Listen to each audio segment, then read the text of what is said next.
Have you ever wondered how a teenage peasant girl could change the course of a 100-year war? This is the incredible story of Joan of Arc, the Maid of Orleans. Picture this.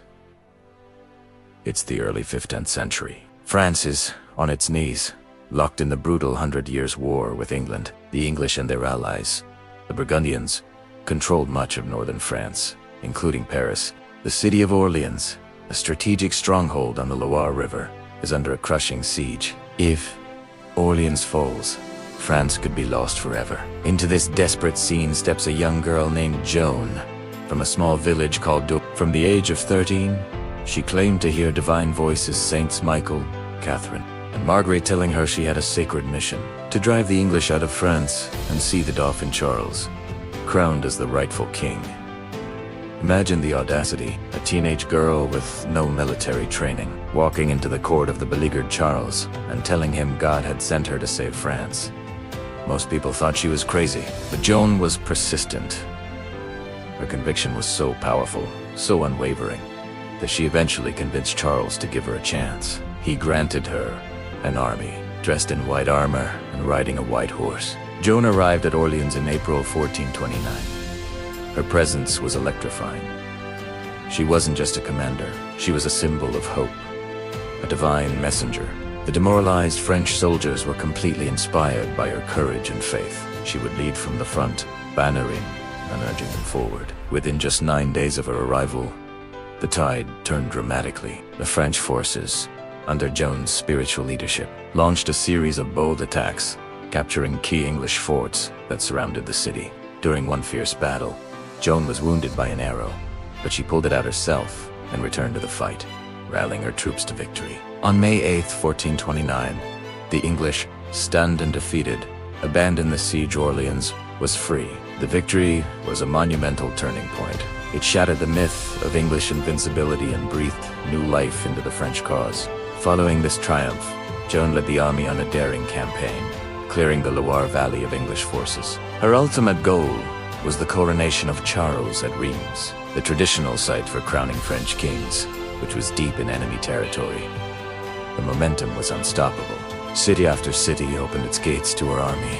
On July 17, 1429, Charles VII was crowned King of France in Reims Cathedral, with Joan standing proudly by his side.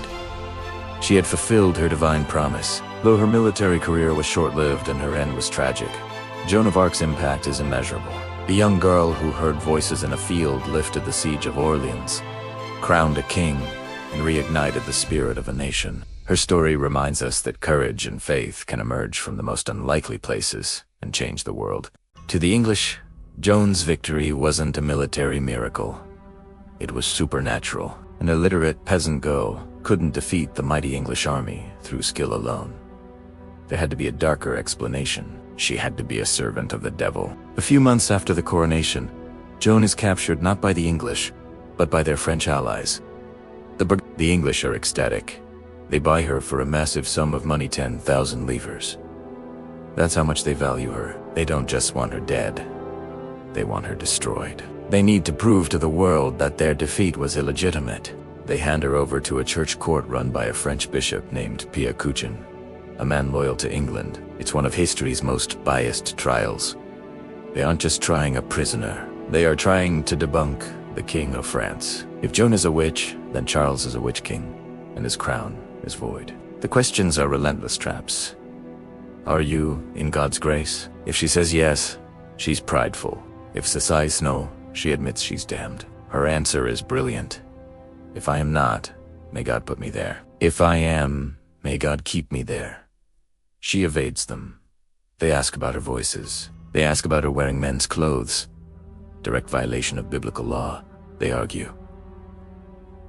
They try to trick her on theology, but she holds her own, confusing the most learned scholars in France with her simple, direct faith. The English, watching from the back, grow impatient. They want a conviction now.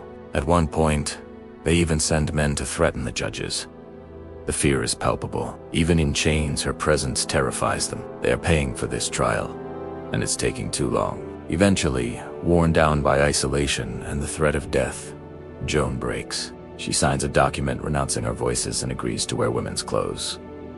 The English are furious. They wanted her burned, not repentant. But then, a few days later, the guards find her cell. Whether it was a trap set by the English or a necessity to protect herself from assault, Joan puts the men's clothes back on. For the court, this is relapse. A heretic who relapses cannot be saved by the church. She must be handed over to the secular power, the English, for punishment.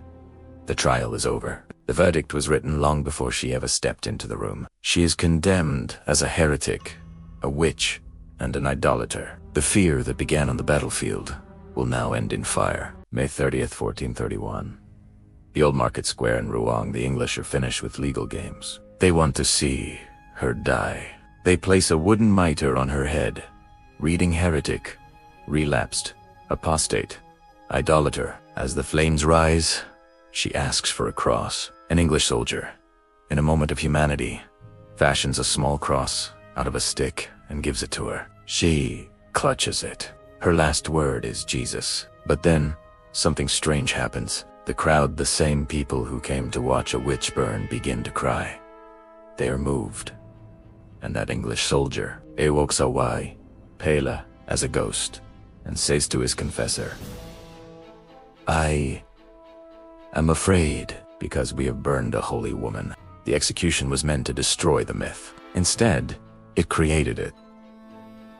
25 years later, the 100 Years' War is over.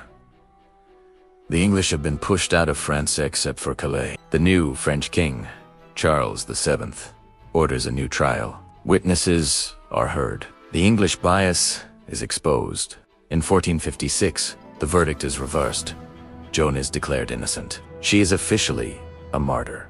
But the fascination doesn't stop there. The English, who once called her a witch, eventually become a part of her legend. She becomes a symbol of French nationalism, a nationalism built on kicking England out. Playwrights in England, like Shakespeare, would mention her, but always as a witch, and it was their way of coping with the humiliation. Fast forward nearly 500 years, 1920. The Catholic Church declares her a saint.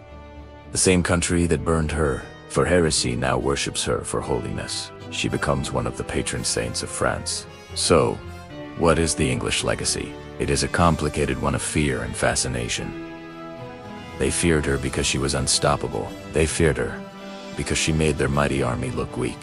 But they were fascinated by her because, deep down, they knew that soldier in Rouen was right. She wasn't a witch.